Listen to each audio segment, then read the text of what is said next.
26절 제가 읽고 교독합니다. 주의 사자가 빌립도로 일러 가라되 일어나서 남으로 향하여 예루살렘에서 가사로 내려가는 길까지 가라 하니 그 길은 광야라. 일어나 가서 보니 에티오피아 사람 곧 에티오피아 여왕 간닥의 모든 국고를 맡은 큰 권세가 있는 내시가 예배하러 예루살렘에 왔다가 돌아가는데 병거를 타고 선지자 이사야의 글을 읽더라. 성령이 빌립도로 이르시되 이 병거로 가까이 나아가라 하시거늘 빌립이 달려가서 선지자 이사야의 글을 읽는 것을 듣고 말하되 읽는 것을 깨닫느뇨 대답하되 지도하는 사람이 없으니 어찌 깨달을 수 있느뇨 하고 빌립을 정하여 병거에 올라 같이 앉으라 하니라. 읽는 성경 귀절은 이것이니 일러스되 저가 사지로 가는 양과 같이 끌리었고 털 깎는 자 앞에 있는 어린 양의 잠잠함과 같이 그 입을 열지 아니하였도다. 맞을 때 공변된 판단을 받지 못하였으니 그가 가히 그 세대를 말하리요 그 생명이 땅에서 빼앗김이로다 하였거늘 내시가 빌립더러 말하되 청컨대 묻노니 선지자가 이 말한 것이 누구를 가리킴이뇨 자기를 가리킴이뇨 타인을 가리킴이뇨 빌립이 입을 열어 이 글에서 시작하여 예수를 가르쳐 복음을 전하니 길을 가다가 물 있는 곳에 이르러 내시가 말하되 보라 물이 있으니 내가 세례를 받음에 무슨 거리낌이 있느뇨 이에 명하여 병거를 머물고 빌립과 내시가 둘 다 물에 내려가 빌립이 세례를 주고 둘이 물에서 올라올새 주의 영이 빌립을 이끌어 간지라 내시는 흔연히 길을 가므로 그를 다시 보지 못하니라. 빌립은 아소도에 나타나 여러 성을 지나 다니며 복음을 전하고 가이사랴에 이르니라. 아멘. 오늘 우리 영광교회 예배에 오신 여러분들 환영을 축복합니다. 여러분들은 오늘 예배에 오기에 위대한 선택을 하셨습니다. 이 위대한 선택이 위대한 결과로 하나님께서 책임져 주시고 열매를 주실지 믿습니다. 우리 서로를 격려하면서 축복하겠습니다. 하나님께서 당신과 함께 계십니다.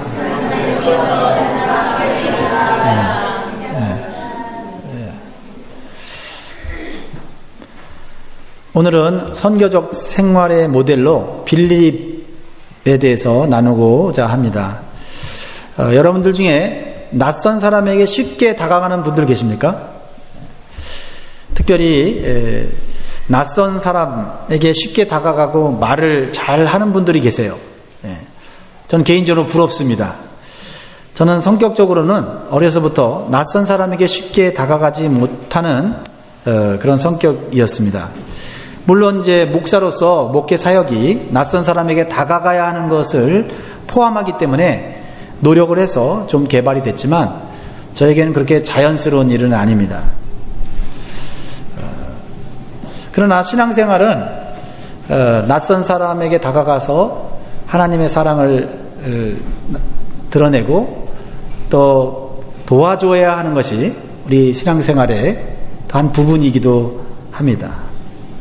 근데 언제부터인가 제 마음에 성령의 감동을 받으면 용기를 내어 낯선 사람에게 다가가서 말을 먼저 건네고 그 사람이 어떠한 도움을 필요로 하는가를 이렇게 살펴봅니다.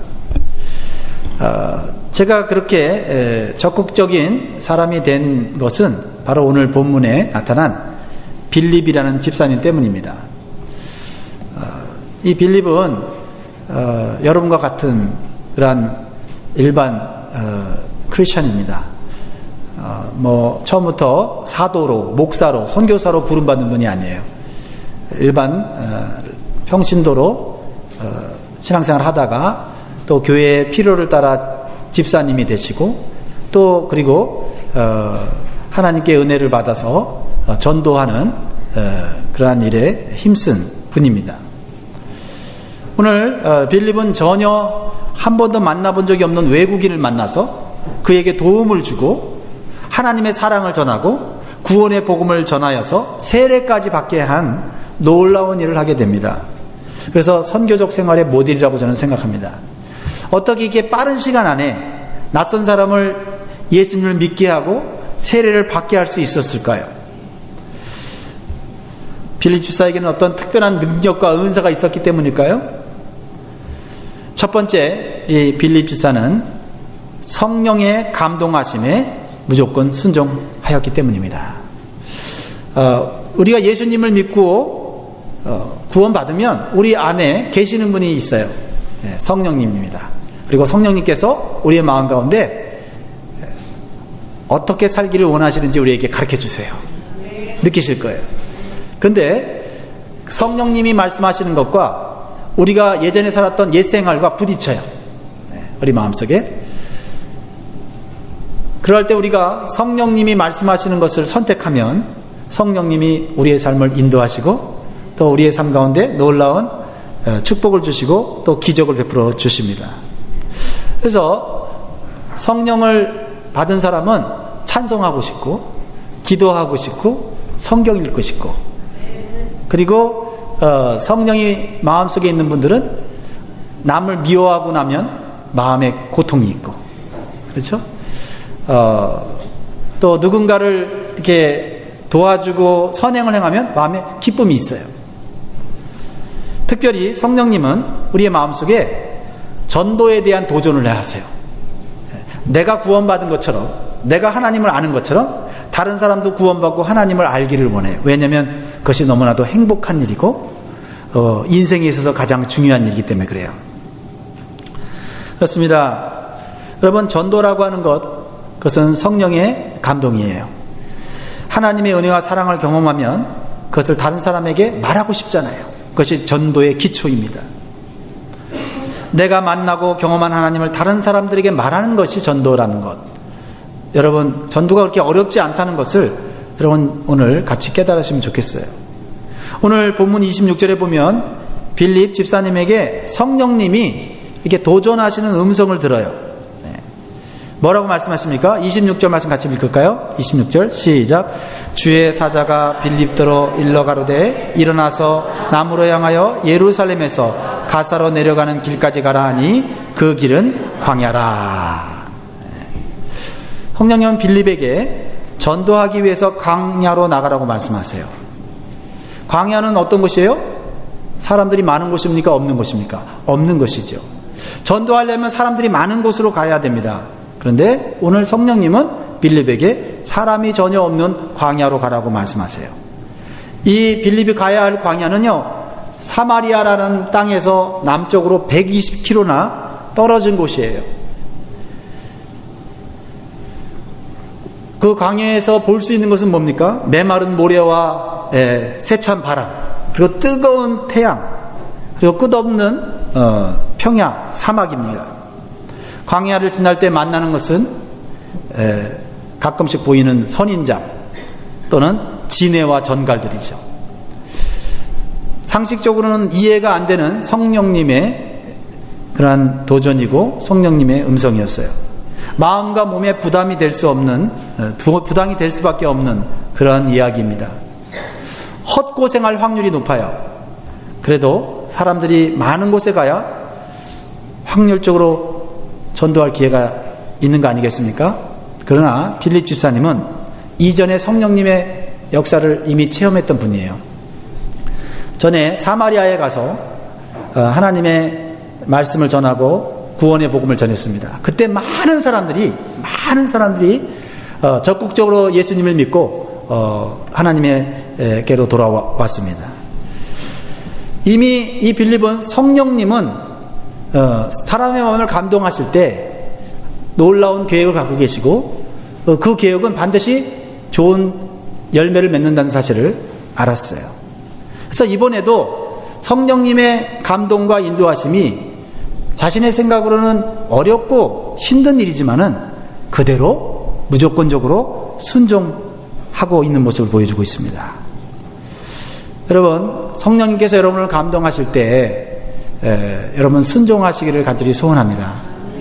성령님이 감동하실 때 여러분이 믿음으로 반응을 하고 순종하면 여러분이 이제까지 경험하지 못했던 놀라운 하나님의 은혜와 축복을 경험하게 된다는 것을 보여주는 것입니다. 이 빌립 집사님은 그 광야에서 놀랍게도 그 광야를 지나가는 사람을 만나게 됩니다. 그 사람은 낯선 외국 사람이었어요. 아프리카 에티오피아 사람입니다. 성경은요, 그가 에티오피아 여왕의 재정 담당을 맡은 큰 권세를 가진 사람이라고 소개합니다. 여러분, 성령의 음성을 듣는 것이 때때로는 기쁘고 즐거운 일이 될 수 있어요. 그러나 때때로는 성령의 음성을 듣는 것이 굉장히 부담스럽고 굉장히 어려울 수가 있다는 것입니다. 여러분, 이러할 때 우리의 믿음은 도전을 받고 우리의 믿음은 자라날 수 있다는 것입니다. 성령님께서 우리가 항상 할 수 있는 일만 우리를 감동하는 게 아니에요. 성령님께서는 우리의 신앙을 자라게 하시고 우리의 삶을 더 확장시키셔서 하나님의 사랑과 은혜를 경험하도록 하시는 거예요. 그러한 일에 성령님은 우리를 감동시키십니다. 여러분, 광야로 나가서 전도하는 것도 어려운데 광야로 나갔더니 유대인도 아니에요. 외국 사람이에요. 그것도 큰 권세를 가진 왕의 재정 담당하는 그런 사람이에요. 그러니까 빌립과는 전혀 성격적으로나 문화적으로나 어떤 그 경제적으로나 모든 면이 사회적 포지션에 있어서 다 안 맞는 사람이에요. 불편한 사람이고 정말 한 번도 대해보지 못했던 그런 사람이에요. 그럼에도 불구하고 빌립은 무조건 성령님의 음성에 순종하는 모습을 우리에게 보여주고 있습니다. 그렇습니다. 빌립도 마음속에는 아마 걱정과 근심이 있었을 것입니다. 내가 어떻게 저 한 번도 보지 못했던 사람, 나와는 전혀 다른 사람, 나와 말이 좀 통하지 않는 사람, 문화가 다른 사람, 저 사람을 내가 어떻게 만나서 교제하면서 하나님의 사랑을 전해줄 수 있을까 걱정됐을 것입니다. 그러나 우리가 이 아침에 명심해야 될 것은 다른 사람들을 전도하는 것은 내가 하는 것이 아니라 성령님께서 하신다는 사실을 믿어야 될 줄 믿습니다. 성령님이 나와 함께 하시면 성령님께서 무슨 말을 해야 될지 알려주신다는 것입니다. 그래서 성령님께 모든 것을 맡기고 우리는 하나님의 사랑과 하나님의 복음을 전해야 합니다. 모든 두려움과 불편함도 다 맡겨야 합니다. 성령님께서는 자신을 내어 맡긴 사람을 이끌어 가시고 결국 성공하도록 도와주실 것입니다. 이제 빌립이 순종하여 에티오피아 사람을 바라볼 때 성령님이 빌립에게 다음 말씀을 하십니다. 29절 말씀 읽겠습니다. 29절 시작. 성령이 빌립더러 이르시되 이 병거로 가까이 나아가라 하시거늘. 사실 우리가 낯선 사람을 만나서 하나님의 사랑을 주고 복음을 전할 때 그 사람이 먼저 말을 걸어오고 그 사람이 나에게 도움을 요청하면 좋을 텐데 그렇지 않는 경우가 대부분입니다. 성령님께서는 네가 먼저 다가가라, 네가 먼저 그 사람에게 다가가서 말을 걸라, 이렇게 말씀하고 있다는 것입니다. 그 사람이 초청하지도 않았는데 병거로 나아가는 것은 매우 어색한 일일 것입니다. 그런데 성령님의 음성에 순종했을 때 그를 도울 만한 일이 생겼다는 것입니다. 성령님은 한꺼번에 모든 계획을 우리에게 알려주시지를 않아요. 그것이 우리가 성령의 감동을 받고 순종하기 어려운 일이에요. 한 단계를 순종하면 그 다음 단계를 보여주시고 그 다음 단계를 순종하면 그 다음 단계를 보여주시는 것이 성령의 역사예요. 그를 통해서 우리를 하여금 영적으로 성장시키는 것이죠. 물론 우리가 어렸을 때는 모든 것을 가르쳐주고 모든 것을 도와줍니다. 우리 어린 자녀들이 어렸을 때는 옷 입는 것부터 시작해서 밥 먹는 거, 이빨 닦는 거, 그렇죠? 가방 챙겨주는 거 다 해주잖아요. 그런데 고등학생이 됐는데도 옷을 입혀주고 밥을 먹여주고 이빨을 닦아주고 가방을 챙겨준다면 그것은 자녀를 위한 것이 아닐 것입니다. 그 신앙의 수준에 맞게 성령님은 도전하시고 감동하시는 줄 믿습니다. 여러분의 신앙이 왜 안 자라는지 10년 전이나 지금이나 별로 달라질 것이 없다 생각한다면 여러분은 성령님의 감동에 어쩌면 순종하지 못하고 있을 수 있습니다. 성령님이 다 해주기를 바라고 기다리다 보니까 여러분 믿음이 자라지 않는 거예요. 성령님께서는 때때로 여러분에게 모든 것을 가르쳐 주시고 모든 것을 도와주실 때가 있어요. 그러나 성령님께서는 여러분을 성장시키기 위해서 여러분들에게 하기 어려운 일들을 도전하십니다. 감동시키십니다. 그럴 때 여러분 해야 될 일에 집중하지 말고 성령님을 신뢰하시기 바랍니다. 성령님을 의지하시기 바랍니다. 그리고 성령님께 순종하여 한 발자국 나가면 성령님께서 그 다음 단계를 열어주시는 거예요. 이게 신앙생활의 굉장한 신비고 굉장한 즐거움이에요. 모든 걸 다 해주고 모든 걸 다 책임져주면 잘하질 않아요. 스포일돼요. 어린아이들도 모든 걸 다 해주는 아이들은요 스포일됩니다. 도와줘야 될 게 있고 스스로 하도록 내버려둬야 될 일이 있는 거죠. 성령님께서도 우리를 그렇게 성장시키는 것입니다. 이렇게 병거로 가까이 가라는 성령님의 음성에 빌립은 순종하여 불편하고 두렵지만 용기를 내어서 순종했더니 결국 그 재무장관과 친해져서 전도할 기회를 얻게 되고 그의 그가 구원을 받도록 합니다. 더 놀라운 것은 뭐냐면 그 사람 한 사람을 하나님께로 인도함으로 인해서 그 사람이 속한 나라, 그 사람의 주변에 있는 사람들이 다 예수님을 믿게 되었다는 거예요. 여러분, 에티오피아가요 기독교 신앙을 갖게 된 이유가 바로 이 빌립 한 사람, 이 한 사람의 순종 때문이었다는 것은 놀라운 일이 아닙니까? 한 사람, 외국인 한 사람을 우리가 친절하게 대하고 그 외국인 한 사람을 우리가 그리스도의 복음을 전함으로 인해서 그가 자기 나라로 돌아가서 자기 나라를, 자기 마을을 하나님 믿는 그러한 마을로, 나라로 변화시킬 수 있다라는 것입니다. 그러므로 여러분에게 익숙한 사람, 여러분에게 친한 사람, 가까운 사람에게만 복음을 전하고 하나님의 사랑을 전하는 것이 아니라 우리 미국 땅에 와 있는 낯선 외국인들, 또 심지어는 여러분들이 저 사람은 참 위험한 사상을 가진, 종교를 가진 사람이라 저 사람은 가까이 하면 안 돼 라는 마음이 드는 사람도 있을 것입니다. 그러나 성령이 감동하시면 그러한 위험한 사상을 가진 사람이라 할지라도 그 사람을 하나님의 사랑으로 그리스도의 복음으로 변화시키면 그 사람뿐만 아니라 그 사람이 속한 가족과 주변 사람들이 변화되는 줄 믿으시기 바랍니다. 그것이 하나님 우리에게 주신 비전이고 우리에게 주신 놀라운 사명인 것입니다. 그렇습니다. 성령의 놀라운 역사는 우리가 불편하고 두려운 환경 속에서도 순종하면 경험할 수 있다는 것이에요. 낯선 사람과 처음 대하는데 불편하지 않고 어색하지 않은 사람이 어디 있겠어요? 특히 성격이 내성적이고 다른 사람과 친화적이지 않은 사람은 더욱 어려울 것이에요. 그러나 하나님은 적극적이고 성격이 활발한 사람에게도 역사하시지만 내성적이고 조용하고 말이 없는 사람에게도 성령님은 그 마음을 감동시키는 줄 믿습니다. 그래서 성격 탓만 하시면 안 돼요. 내 능력 탓만 하시면 안 돼요. 왜냐하면 내 성격, 내 능력으로 사람을 변화시키는 것이 아니라 아무리 사람이 능력이 있어도 아무리 그 사람이 성격이 좋아도 사람을 변화시키지 못합니다. 오직 성령님께서만 사람을 변화시키시고 구원하시는 거죠. 그러니까 내 성격과 상관없이, 내 능력과 상관없이 하나님의 감동이 내 안에 들어올 때 우리는 순종할 수 있어야 될 줄 믿습니다. 그럴 때 나의 내성적인 성격과 내 생활 방식을 뛰어넘어서 놀라운 성령의 역사를 경험하게 되는 것입니다. 평생 교회를 다니면서 한 사람도 전도를 못하는 이유가 여기에 있는 것이죠. 전도를 하려고 하다가 실패하고 또 하다가 어려움이 있으니까 또 포기하는 그런 경우가 많이 있죠. 그것은 내가 편한 사람에게 또는 내가 생각하는 방식으로 전도하려고 하니까 이제는 만날 사람도 없고 만날 기회도 생기지 않는 것입니다. 무엇보다도 근본적인 이유는 성령님의 감동과 인도하심을 제한하는 거예요.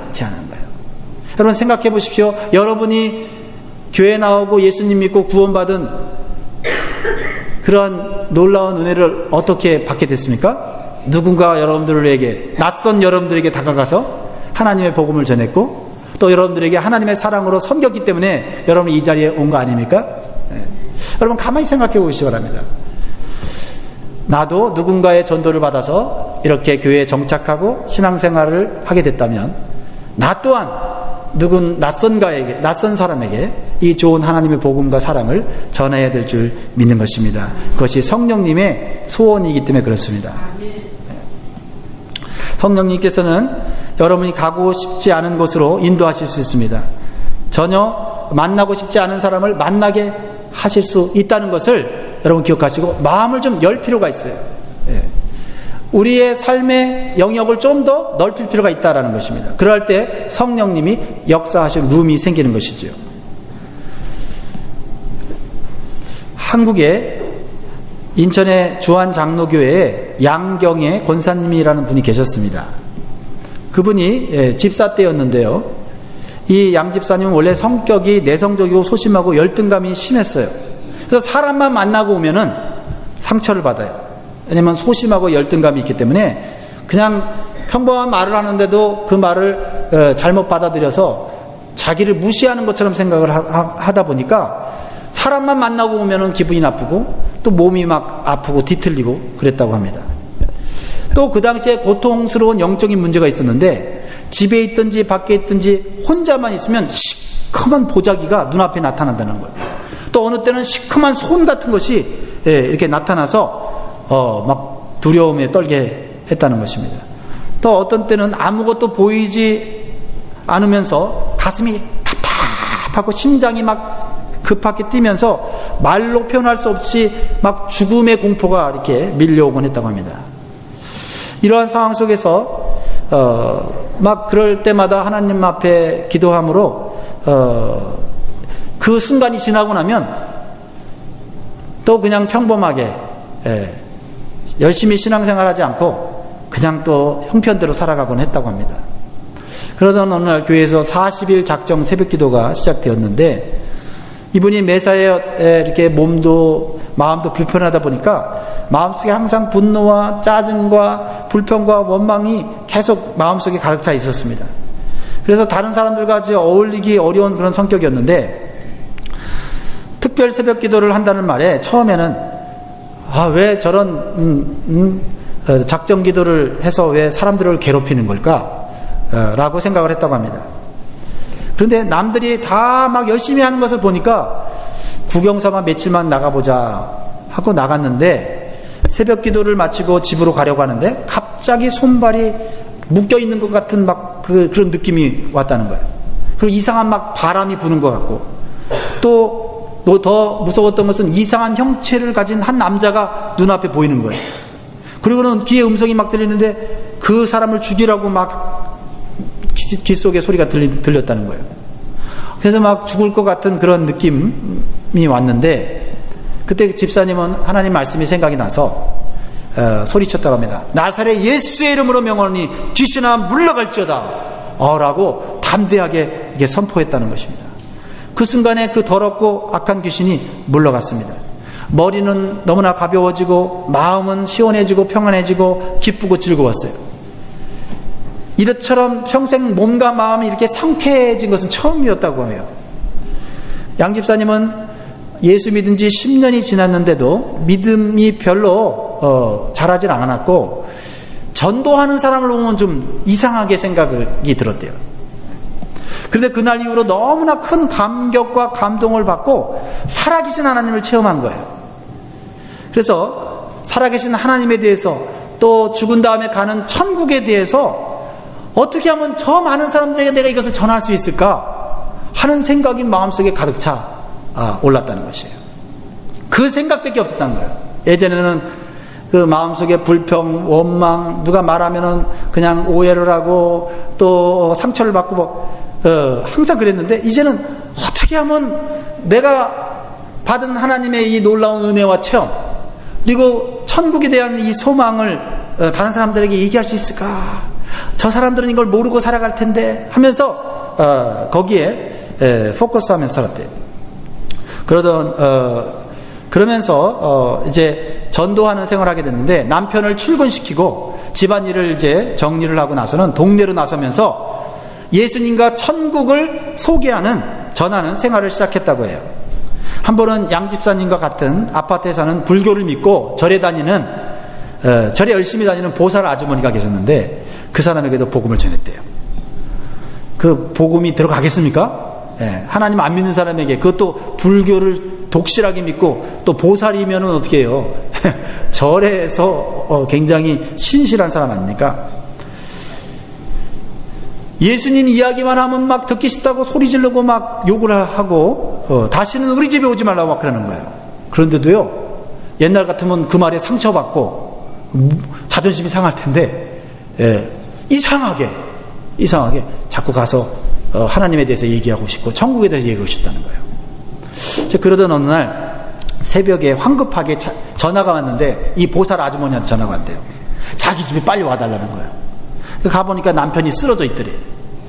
온 가족은 불안해하고 어쩔 수 없어 막 이렇게 하고 있는데 그 보살 아주머니가 그 집사님을 보더니 기도해달라고 부탁을 하는 거예요. 그때 그 양집사님은 보살한테 이렇게 얘기했대요. 아주머니와 나는 종교가 다르고 나는 의사가 아닙니다. 사람이 쓰러졌으면 병원에 가서 의사를 만나게 해줘야지 왜 저를 불렀느냐고 그랬어요. 그랬더니 그 보살이 이렇게 얘기를 해요. 나도 동네 사람들한테 당신 이야기를 들어서 알고 있습니다. 당신이 기도하면 병이 낫는다고 하고 제가 들었으니까 여러 말 하지 말고 우리 남편을 위해서 빨리 좀 기도해 주세요. 네. 황당하죠. 네, 당황하죠. 한 번도 그런 일을 해본 적이 없는 분인데 그 양집사님은 아주머니 저는 모든 병을 고칠 수가 없습니다. 그러나 아주머니가 예수님을 믿겠다고 하면 제가 예수님의 이름으로는 기도해 드리겠습니다. 네. 그러면 주님께서 아주머니의 남편을 일으키실 것입니다. 이렇게 믿음으로 선포했대요. 그러자 그 보살님이라고 그러나? 네. 예, 남편이 고침받고 일어난다면 무엇을 못하겠느냐고 어쨌든 빨리 기도하라고 했습니다. 양집사님은 가족의 다짐을 받고 보살의 남편을 위해서 열심히 눈물로 땀을 흘리면서 기도해 줬어요. 근데 성령님께서 감동하셔서 그 남편이 하나님의 능력으로 기적적으로 일어났어요. 그리고 모든 가족이 교회에 등록하고 다니고 있다고 간증하는 이야기를 제가 들었습니다. 그렇습니다. 성령님께서 감동하셔서 우리가 한 번도 해보지 않는 일이지만 하나님의 복음을 전하고 또 도움을 필요로 하는 자를 위해서 기도하면 성령님이 감동하신 일이기 때문에 성령님께서 역사하실 줄 믿습니다. 마가복음 16장 17절에서 18절에 보면 믿는 자에게는 이런 표적이 따르니 곧 저희가 내 이름으로 귀신을 쫓아내며 새 방언을 말하며 뱀을 집으며 무슨 독을 마실지라도 해를 받지 아니하며 병든 사람에게 손을 얹은 즉 나으리라 하시더라. 믿는 자는 누굽니까? 믿는 자는 하나님의 능력을 믿는 성도들을 말합니다. 성령님이 감동하실 때 순종하는 자들을 말하는 것입니다. 이러한 하나님의 능력을 믿고 성령님의 감동에 순종하는 자들에게 이러한 놀라운 기적들이 나타난다고 말씀하고 있는 것입니다. 이것은 오늘날도 성령의 인도하심에 순종하여 전도한 우리들에게도 동일하게 나타나는지 믿으시기 바랍니다. 그러므로 여러분들 성령님의 역사심을 제한하지 마세요. 또 여러분 자신을 너무 크게 생각할 필요 없지만 성령님이 감동하실 때는 여러분들을 통해서 어떤 큰 일을 하실지 우리는 알 수 없어요. 그것을 우리는 열어놓아야 돼요. 성령님이 나를 통해 역사하시도록 열어놓아야 한다는 거예요. 어떤 분들은 성령님께서 강하게 역사하고 있는데도 자꾸 그 성령님의 역사를 이렇게 소멸시키는 사람이 있어요. 자신의 이성으로 소멸시키는 사람이 있어요. 자기 형편이 안 된다고 자꾸 그 성령님의 감동을 사라지게 하는 사람이 있어요. 성령님의 감동하실 때는 형편과 상황을 뛰어넘도록 하시는 것인 줄 믿으시기 바랍니다. 그렇습니다. 오랫동안 교회 다니는 성도들도 가장 힘들어하는 것이 바로 전도죠. 교회 나와서 예배도 열심히 드리고 기도도 열심히 하고 성경 공부도 열심히 하고 봉사도 열심히 합니다. 그래서 하나님 앞에 하나님이 은혜를 주셨다고 간증을 해요. 그런데 전도는 잘하지 못해요. 왜냐하면 전도에 대한 두려움과 그러한 불편함이 있기 때문에 그렇습니다. 오늘 우리는 전도에 대한 부분도 내가 하는 것이 아니고 성령님께서 하신다는 믿음으로 우리는 그 전도에 대한 영역을 우리는 개척하고 열어놓을 필요가 있단 말이에요. 그럴 때 특히 오랫동안 신앙생활 하면서 신앙이 성장하지 않는 사람들은 전도의 그런 문이 막혔기 때문에 더 이상 성장이 안 되는 거거든요. 왜요? 다른 부분들은 다 잘하시잖아요. 다른 부분들은 다 하나님을 기쁘시게 하잖아요. 근데 전도 부분에 막히면 신앙이 성장이 막히는 것이에요. 여러분, 성도들이 가장 힘들어하는 것이 전도인데 하나님이 가장 기뻐하는 것은 뭐예요? 또 전도예요. 참 아이러니하잖아요. 그리고 고린도전서 1장 21절 한번 읽어볼까요? 앞에 시작. 하나님의 지혜에 있어서는 이 세상이 자기 지혜로 하나님을 알지 못하는 거로 하나님께서 전도에 미련한 것으로 믿는 자들을 구원하시기를 기뻐하셨도다. 아멘. 우리는 전도에 대한 생각을 먼저 바꿔야 돼요. 전도는 내 성격상 어려운 것이고 내 형편상 어려운 것이지만, 그러나 성령님이 감동하시면 내가 하는 것이 아니라 성령님이 하신다라는 믿음을 가져야 될 줄 믿습니다. 그리고 결과를 하나님께 맡기고 일단 한 단계를 순종하면 그 다음 단계를 열어주시는 것이 바로 성령님의 놀라우신 계획이고 성령님의 역사예요. 두 번째로 우리 빌립 집사님을 통해서 배울 수 있는 것은 자신이 아는 대로 하나님 말씀을 전했다는 거예요. 뭐 대단한 거, 뭐 대단한 지식을 가지고 전한 게 아니라 자신이 아는 대로 하나님 말씀을 전했어요. 이 에티오피아 재무장관 내시는 마차를 타고 오면서 성경을 소리를 내서 읽고 있었어요. 성경의 이사야서를 큰 소리로 읽고 있었어요. 그런데 그 말씀이 무슨 뜻인지 모르고 읽고 있었어요. 하지만 성경에 대해서는 관심이 있는 사람이었어요. 그때 빌립은 내시에게 달려가서 묻습니다. 읽고 있는 것이 깨달아집니까? 그러자 내시는 이렇게 말합니다. 가르치는 사람이 없는데 어떻게 깨닫느냐? 이렇게 질문하는 사람이 이스라엘 사람인 것을 이 내시는 알아보고 빌립에게 병거에 올라와 앉으라고 요청을 합니다. 그리고 빌립을 통해 읽고 있는 성경에 대해서 아는 대로 가르쳐달라고 해요. 오늘 32절로 33절 말씀인데요. 이 말씀을 읽고 있었어요. 한번 읽어볼까요? 여러분, 이 말씀을 읽으면서 이 말씀에 대해서 모르는 분들은 배워야 되고 가르침을 받아야 돼요. 우리 같이 한번 읽어보겠습니다. 시작. 읽는 성경 구절은 이것이니 일러스되 저가 사지로 가는 양과 같이 끌려왔고 털 깎는 자 앞에 있는 어린 양의 잠잠함과 같이 그 입을 열지 아니하였도다. 낮을 때에 공변된 판단을 받지 못하였으니 누가 가히 그 세대를 말하리요 그 생명이 땅에서 빼앗김이로다 하였거늘. 지금 양과 같이 잠잠하고 도살장에 끌려가는 양과 같이 이렇게 잠잠하고 합당한 재판을 받지 못한 이 사람, 그래서 결국 생명을 빼앗긴 이 사람 누굽니까? 예수 그리스도인 거 아시죠? 예수 그리스도라는 것을 아는 여러분들은 전도할 수 있는 이미 충분한 말씀을 갖고 계시다는 거예요. 34절에 보니까 내시가 물어봅니다. 내시가 빌립더러 말하되 청컨대 묻노니 선지자가 이 말한 것이 누구를 가리키며 자기를 가리키며 타인을 가리키며. 빌립 집사는요 놀라고 흥분되었어요. 처음에 이 내시에게 다가갔을 때는 권세가 높고 재물이 많고 또 아프리카 사람이고 이 사람에게 내가 뭘 도와줄 수 있을까 걱정했을 거라고요. 그런데 그 사람이 성경을 읽고 있었고 그 성경 중에서도 자기가 알고 있는 성경을 읽고 있었단 말이에요. 제가 무슨 말 하는지 아십니까? 여러분, 성경 지식이 많으면 성경 지식이 많은 대로 성령이 쓰실 거예요. 그러나 성경 지식이 부족하면 그 성경 지식을 가지고 그 사람을 돕도록 하실 겁니다. 이 빌립 집사는 흥분되었어요. 바로 자기가 만났던 예수 그리스도에 대한 이야기를 하고 있는 거예요. 그래서 자신감을 가지고 예수님에 대해서 막 설명하기 시작하는 거예요. 그 예수님이 십자가에 못 박혀 돌아가셨고 3일 만에 부활하셨다고. 그 예수님이 바로 이 성경에 나오는 분이라고. 그러자 그 에티오피아 내시는 사막의 오아시스를 발견하고는 거기서 세례를 받고 싶다 그랬어요. 그래서 빌립은 거절할 이유가 없죠. 거기서 그 사람에게 세례를 베풀었습니다. 그리고 그 내시는요 빌립이 옆에 있는지 없는지 모르고 그냥 기뻐서 자기 길을 갔다고 얘기하고 있어요. 이것이 바로 성령의 역사예요. 성령의 역사. 여러분, 성령의 역사에 순종하면 여러분이 아는 것만으로도, 여러분이 체험한 것만으로도 분명히 다른 사람들을 도와줄 수 있어요. 하나님을 알게 할 수 있어요.